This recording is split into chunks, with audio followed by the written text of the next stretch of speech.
amazing Delight leaders. Today we are going to be talking all about roles, and this is such a crucial part of your Delight leadership team. You might be tempted to just be like, oh, everybody will do everything, but we can promise you from experience that splitting up into roles and assigning people specific tasks to accomplish is going to make your life so much easier.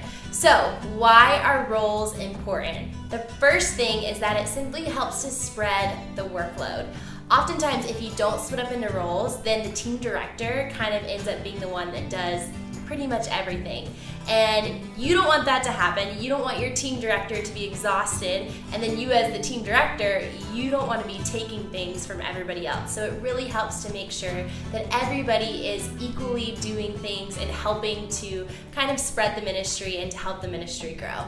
Yes, it's also important because you're going to be able to do just so much more if everybody has different roles, because they each can be planning and pursuing different aspects of Delight, and you'll be able to do so much more, and also it'll be so much more efficient. It's really important to split on roles also so that you're not stepping on each other's toes. That might cause arguments, which we don't want, obviously. No. So getting into your own role will help you stay in your lane and do what you do best. Yes, and the last reason why it's so important is that we truly believe at Delight that God has gifted each of you with something specific and amazing, and part of leadership is being able to exercise those gifts and step into those gifts. So by splitting up roles, you're truly letting people live into their gifts and do the things that they're best at, and giving other people the opportunity to kind of take other areas that maybe you're not as good at. So splitting up roles is huge and so important, and it's really fun. So let's talk about what are some of the Delight roles. There are quite a few Delight roles, and we're going to just run through them for you right now. But before we even get into them, know that you can make these roles very specific to your Delight chapter. The ones that we list are probably ones that you should have on the team in some way, whether one person's in charge of it or one person has two roles. These ones should be accomplished, but feel free to add, get creative, do more than the things we mentioned. So the first thing is the team director. So this is the person that is communicating first and foremost with the Delight headquarters, and specifically their regional director. So they're the ones communicating to them, passing along the information, anything that needs to be translated from headquarters to your chapter. They're also just planning and coordinating the leadership team. So maybe the ones taking care of like when and where your weekly team meeting's gonna happen.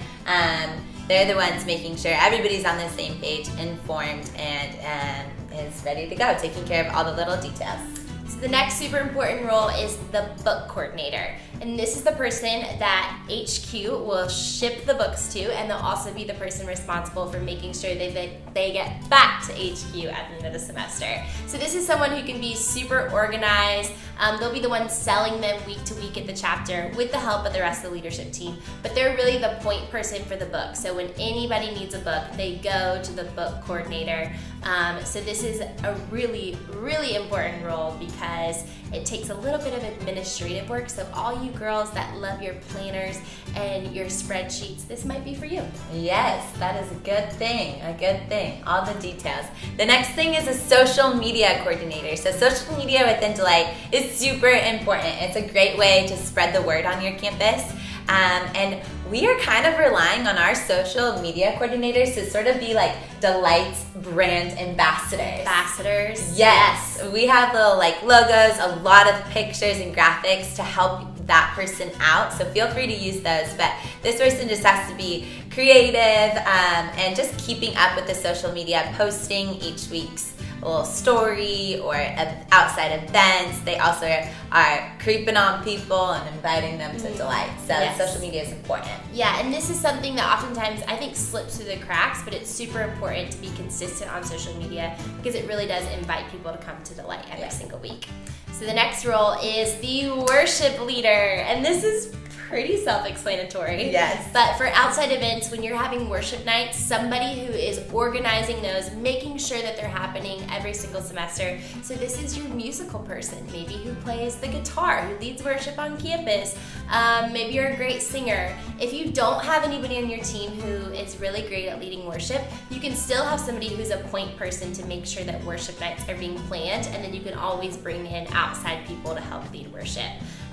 But this is maybe even someone who just really sees the power of worship and really loves that time and is excited about cultivating worship experiences for your community. Yes. The next role is the service leader. So this person hopefully is just passionate. Well, we're all passionate about service if you're loving the Lord. But this person, you just specifically loves to serve their community in that some sort of way. So this is the person coordinating those, helping to spread the word for those, coming up with the event, planning the details, somebody that's excited and passionate about serving. Yes, the next person is the community events person. And this is your girl that is an evangelist to her core. She's an inviter. She loves to host get-togethers at her house.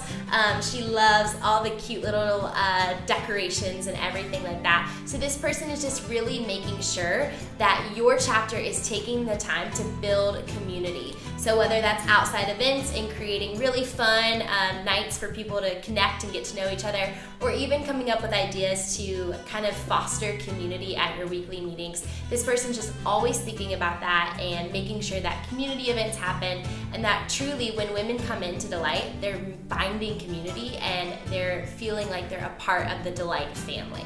Yes. And then the last role on our list, but again, feel free to add your own. Feel free. But is the Delight Dates leader, or we also call it a hospitality leader. So this is your person that is coordinating the Delight Dates, which really shouldn't take too much work. Just making sure that they're happening consistently.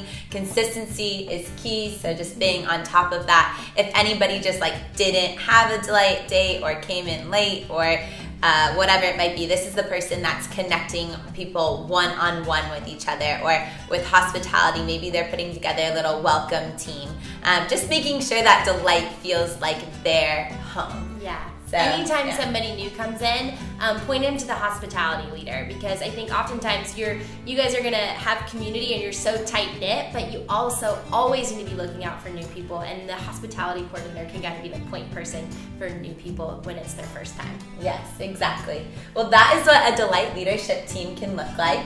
I think they're some of the best teams out there. Oh my goodness, it's so fun when everybody's living into their roles. Yeah. They're taking ownership for them. They're going above and beyond in their roles. That's when a Delight team is so healthy and thriving and exciting. Yeah. And the ministry that you'll be able to do, the discipleship you'll be able to do, it's unbelievable. So be sure to split up these roles and really step into them. And make it happen. We are excited to see your team come together.